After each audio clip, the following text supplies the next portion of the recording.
안녕하십니까. 경태지의 Thinking of Wine.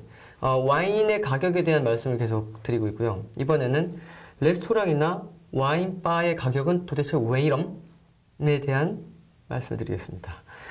레스토랑이나 와인바에서 와인을 시키려고 했다가 그 가격을 보고 놀란 분들이 많을 거예요. 보통 한 5만 원 이상이니까. 확실히 레스토랑이나 와인바의 와인 가격은 비쌉니다.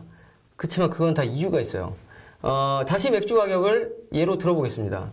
500ml 용량의 국산 맥주 한 병의 가격은 대략 한 1,500원 정도 하는데요.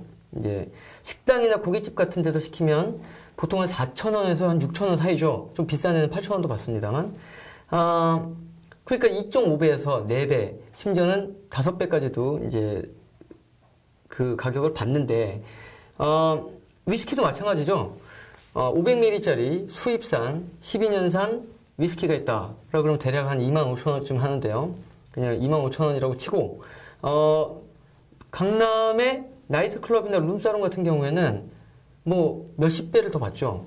거의 뭐 10배, 20배 가까이도 받는데요.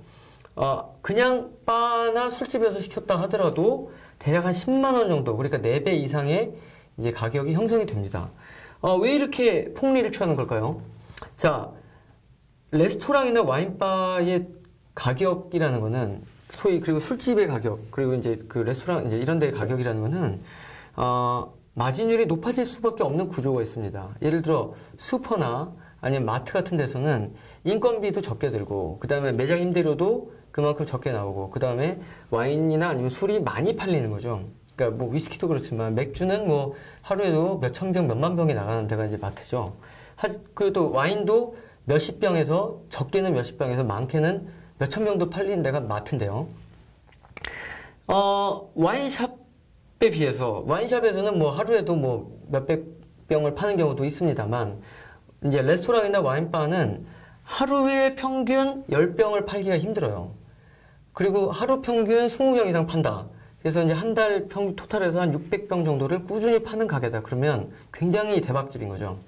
그래서 한 달 내내 와인을 팔아도 600병밖에 못 파는데 보통 대형마트는 하루에도 600병을 팔거든요. 그러니까 이 볼륨의 차이가 전혀 다른 거죠. 그러니까 공급사 입장에서는 이제 마트나 아니면은 이제 와인샵에는 가격을 좀 더 싸게 줄 수밖에 없고 그 다음에 이제 세금도 다르죠. 하지만 이제 레스토랑이나 와인바나 아니면 술집이나 그런 데서는 많이 판매를 못하기 때문에 기준 가격 자체가 그들이 공급받는 공급 가격 자체가 상대적으로 높을 수밖에 없습니다. 그러니까 가격이 마진율이 높아질 수밖에 없는 거고 그러니까 2배, 3배씩 받는 거죠. 근데 실제로 강남 기준으로 해서 서울의 와인바들 중에 강남을 기준으로 했을 때 한 와인의 마진율은 예를 들어 공급 가격에 비해 한 2배 정도면 일반적인 가격이고 2배보다 조금 낮다. 그러니까 예를 들어 10,000원에 공급받아서 20,000원에 파는데 그 이남보다 또 싸게 판다. 한 18,000원, 19,000원 받는다. 그러면 굉장히 싼 집이고요. 30,000원에서 40,000원. 그러니까 3배수 또는 4배수를 받으면 굉장히 비싼 집이 되는 거죠. 근데 제가 통계적으로 봤을 때 강남 이외 지역이 더 비싸요. 그건 이제 희소가치 때문에 그런데 그 부분에 대해서는 또 나중에 설명을 드리도록 하겠습니다. 어쨌거나 와인바나 레스토랑의 와인 가격은 강남이 그나마 다른 지역에 비해서 싸다는 거 이것만 기억해 주시면 될 것 같습니다. 다음 시간에 뵙겠습니다. 감사합니다.